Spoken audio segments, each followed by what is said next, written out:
Hello students, now I will explain you the science of class 8 lesson 9 page number 116 heading is cloning। Students bottom में heading है cloning. आज हम लोग इस cloning heading को पढ़ेंगे। This method involves producing an exact copy of a cell, any other living part और a complete organism. Cloning वह मेथड है जिसमें हम किसी एक जीव का एक दूसरी कॉपी एकदम जो पहले जैसे जीव जैसा ही होता है एज इट इज़ उसकी कॉपी, उस जीव की कॉपी या उसके किसी भाग की कॉपी, उससे किसी पार्ट की कॉपी या फिर किसी एक सेल की ही तरह से एक दूसरी सेल बनाते हैं। Cloning was successfully done for the first time at the Roslin Institute in Edinburgh, Scotland on 5 July 1996 by Ian Wilmut and his colleagues.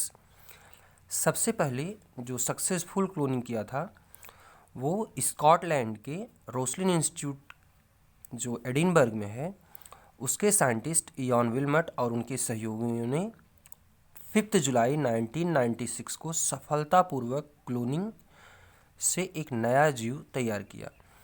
They successfully cloned A ship. उन्होंने एक भेड़ की क्लोनिंग की। सबसे पहले उन्होंने क्लोनिंग एक भेड़ की थी।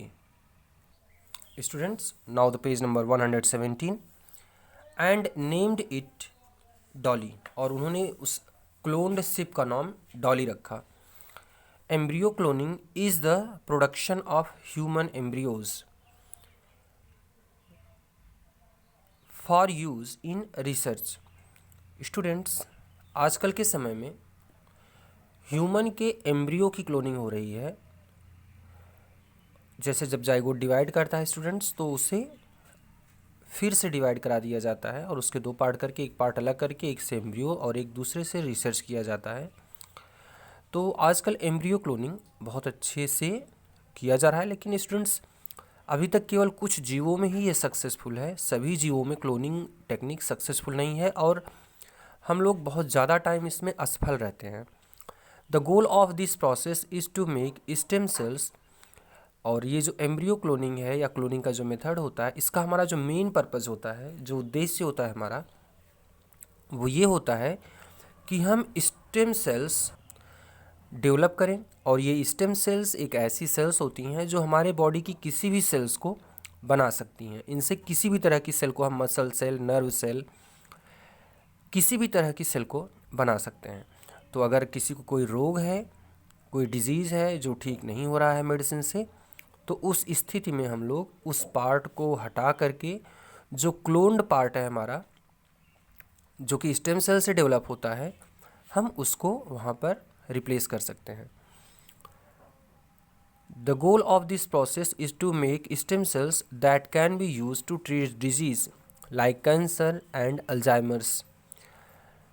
तो अल्जाइमर और कैंसर जैसी घातक बीमारियों में हम स्टेम सेल का यूज करके पेशेंट को ट्रीट कर सकते हैं।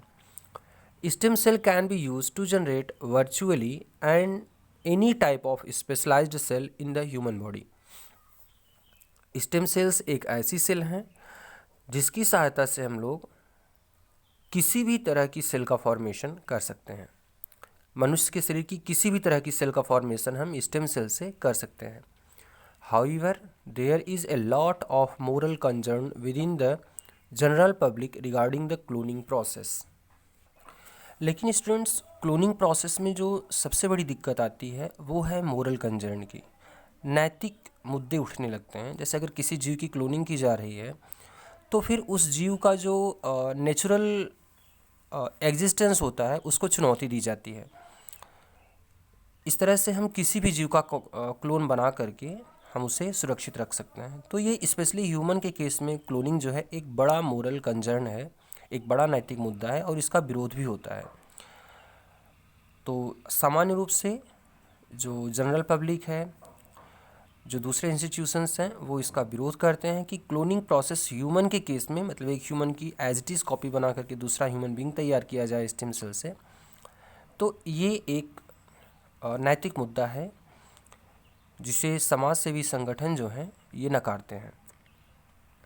स्टूडेंट्स, अब हमारा एक्सरसाइज बचा है, इसको हम लोग कल पढ़ेंगे। आप लोग ये पूरा लेसन ध्यान से आज रिपीट कर लीजिएगा, हम कल इसका एक्सरसाइज सॉल्व करेंगे। Thank you.